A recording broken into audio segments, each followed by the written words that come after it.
अकोले तालुक्यातील कळसगावचे व कळसेश्वर मंदिराचे पीठाधिपती व संगमनेर अकोले तालुक्यातील हजारो जनतेचे प्रेरणास्थान असलेले सुभाषपुरीजी महाराज यांचे सकाळी 4:15 निधन झाले। सकाळपासूनच भक्तगणांची त्यांच्या अंतिम दर्शनासाठी हजारोंनी गर्दी जमली होती। यानंतर सकाळी 11 वाजता समाधीचा कार्यक्रम हजारोंच्या संख्येत विधिवतरित्या व साधूंच्या साक्षीने पार पडला।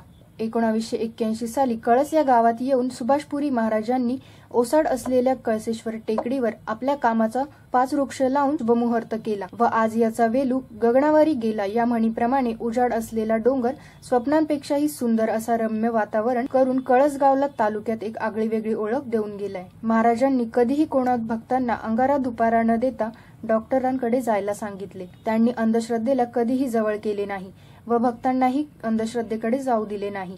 यातूनच त्यांच्या मोठेपणाची प्रचिती दिसून येते। वेळी कळसगावतील भाऊसाहेब वाघचौरे यांनी महाविषयी आपले मत मांडताना त्यांची पार्श्वभूमी सांगितली। कळसेश्वर मंदिरात आज आपण इथं आलो आहोत। आज पहाटे